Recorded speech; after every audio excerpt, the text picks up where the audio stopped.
Good morning again. What a wonderful day to worship the Lord. And it's always a privilege to be able to worship God. And always say that, sometimes we come in is to wait for the sermon, but actually, worship is very important. Worship is the only thing that the Lord would receive something. All right. Sermon, is what he gives to us, but worship is what we give to him. And therefore, during worship time, you will try to, sometimes we have this monkey brain, right? A lot of things jumping in while we worship, all kinds of monkeys jumping into the head. Yeah. So you see, that is called the untrained mind, untrained mind. And then when we don't put a discipline there and spend this half an hour to 40 minutes of worshiping, then you find that forever we will be controlled by the monkeys. Yeah, all the monkeys, all the thought will just come in. And then we want to do something else. And then, while worshiping, we are doing some other things. But we have to learn to discipline and then stay on and turn on the camera and worship. And then I want to share something with you. Last Thursday during the spiritual leadership class, we talked about finding our passion. And the truth of the matter is that the student in the class, they later realized that you can't do that. You cannot find passion outside of yourself. You cannot find passion in the person. You cannot find passion in the place, nor can you find passion in the ministry or even in your career or in your hobby. Because passion is not something that you find, passion is a feeling. Passion is something that's inside of you. And then for us Christian, we call it enthusiasm. But the spiritual enthusiasm is empowered by the Holy Spirit. Because of that word, enthusiasm came from the two Greek words called entheos, means in God or within God. And so this God in us kind of experience is that passion that we have. And therefore for Christian is, for example, if let's say you have been hired to do a job, what you do is that you bring your passion to that job. You give your maximum energy and then all the vitality that God has for you, you bring that to the job. And then even in a relationship, right? Sometimes we make a mistake is that, my spouse, she doesn't excite me, she doesn't give me the passion, or my husband, she doesn't give me the passion. That's a mistake. That's a mistake because you can't find passion in someone else.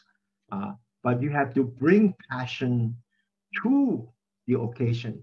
You have to bring passion to the person, you have to bring passion to the relationship because it's in you. And being a Christian, it is wonderful, wonderful. It's because one thing is that Holy Spirit is in us, and Holy Spirit seek to transform us. Therefore, this key factor of discipleship is what? Transformation. Transformation. And not renovation. Some of us are very happy with renovation, touch up here a little bit, touch up there a little bit, okay, I get adjust on my temper a little bit. So then if my wife scold me, then I just keep my mouth, I ignore her. So that's called renovation. Transformation is different, you know, means that from inside there is the agape love of Christ. Because transformation, there is a target, all right? There's an ideal, and the ideal is the image of his son, Jesus Christ. Praise be to God. And I pray that you will seek for transformation and that let it be true because nothing is worse in this life, I have always said that if you lie to somebody, all right, it's already bad. But imagine you live a life that you lie to yourself.